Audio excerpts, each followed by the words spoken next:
Welcome back to the show. In the whirlwind of the 2025 Philippine midterm elections, amidst the expected power plays and familiar names, a genuine surprise unfolded in the senatorial race.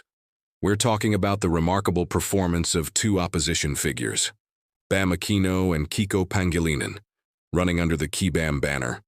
Now, why was this such a surprise? Well, picture this. Major pre-election surveys, the ones everyone watches, had these guys hovering outside or just barely clinging to the crucial Magic 12 winning circle. Aquino, for instance, was ranked 14th by Pulse Asia and 16th by SWS just weeks before the vote. Kiko Pangilinan, even further back, 19th and 17th respectively. But then, the early results started rolling in. And bam! Aquino wasn't just in the Magic 12. He was sitting pretty at number 2, pulling in over 19 million votes in the initial count. Pangilinan surged to 5th place with over 14 million votes. Even Aquino himself called it an unprecedented result. This wasn't just squeaking by. This was a commanding performance that defied the pollsters. So the big question is, how did they pull off this electoral stunner? Let's break down the key ingredients behind the KiBam surge. First, you absolutely have to talk about the Pink Wave's second act. Remember the passionate, volunteer-driven energy behind Leni Robredo's 2022 presidential campaign? KiBam strategically tapped into that. Robredo herself, despite running for mayor of Naga City, was actively involved, attending campaign launches and endorsing the slate. It proved that the Pink base wasn't a one-off phenomenon. It's a mobilized, committed voting bloc that can make a real difference. Perhaps more than the surveys initially captured. Second, this wasn't just about riding a wave.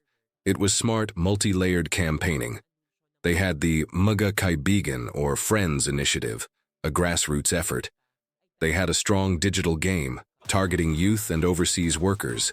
Pangilinan even talked about creating viral content that wasn't too serious. But crucially, they combined this with old-school politics, building a solid base among local government officials. Reports show they quietly secured endorsements from 77 high-ranking local leaders, governors, congressmen, mayors, even some allied with the administration, especially in vote-rich regions like central and southern Luzon. That kind of ground game is invaluable.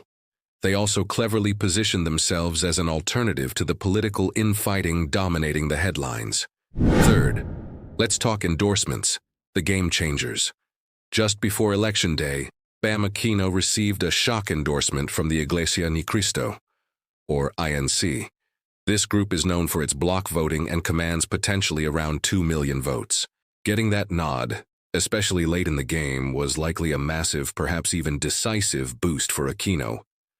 Add to that endorsements from figures like the respected anti-corruption advocate Mayor Benjamin Magalong of Baguio for Aquino, and the backing of the MILF's political party in Bangsamoro for Pangilinan, and you see a strategic layering of support. Fourth, the message and the candidates themselves resonated. Aquino, a former senator and social entrepreneur, focused on tangible economic relief, tackling import cartels, cutting red tape, supporting wage hikes. He also championed education, building on his past legislative work.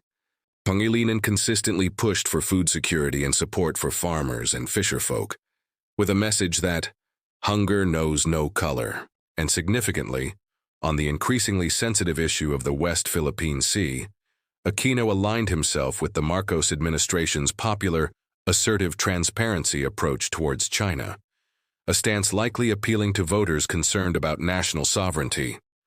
Political analysts also noted Aquino's appeal to younger Millennial and Gen Z voters. Finally, you have the broader context. The election happened amidst political uncertainty, technical glitches with voting machines, and long queues. Yet voter participation remained resilient. The intense rivalry between the president and vice president might have also created space for candidates offering an alternative.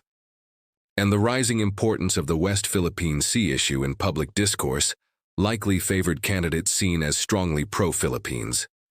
So, what's the takeaway here?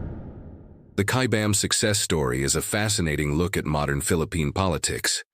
It shows the power of a mobilized base, the effectiveness of blending digital outreach with traditional groundwork, and local alliances, the impact of key endorsements, and the appeal of candidates offering concrete solutions alongside clear values. It is a potent reminder that the Filipino voter is complex and perhaps less predictable than polls suggest. It signals an electorate looking for substance and connection, a message that future campaigns across the spectrum would do well to heed. That's all the time we have for today. Join us next time as we continue to unpack the stories shaping our world.